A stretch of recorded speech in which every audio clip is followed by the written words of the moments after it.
dia, estou aqui na Praia dos Ingleses, onde está sendo realizado o campeonato de pesca de vara. Está muito legal. Apesar do frio, a praia aqui está maravilhosa.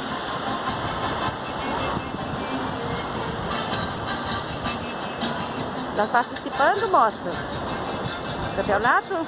Estás participando do campeonato? Participando do campeonato.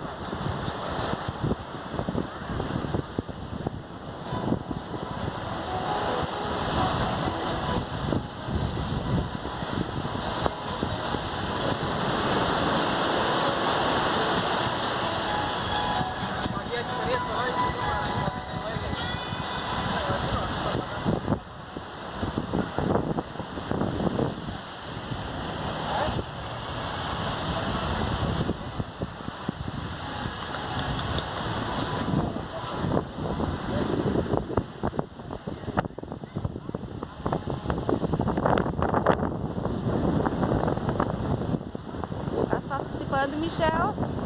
Estás participando também? Não estou participando do campeonato da pesca. Eu já ferrei o meu peixe aqui. Se é o dia todo que vai isso? Até meio-dia. Como é que é organizado? Como é que é feito isso aqui? A organização é Marcelo Pesca. Sim, mas como é que é feito o É primeiro o peixe lugar? maior, a quantidade. Ah, você tá falando? É isso aí. Esperando? Não, aquele lá que tem que ser entrevistado, ele é que é o dono da... Deixa eu entrevistar ele, né? É ele, né?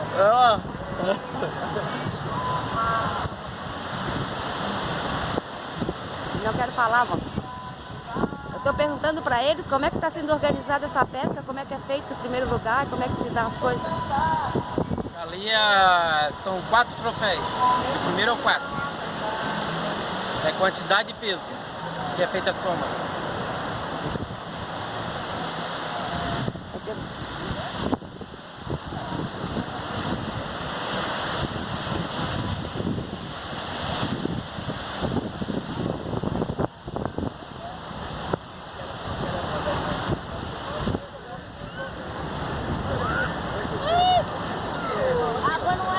Deixa ali no tamanho, vai dentro, já vamos mudando aqui,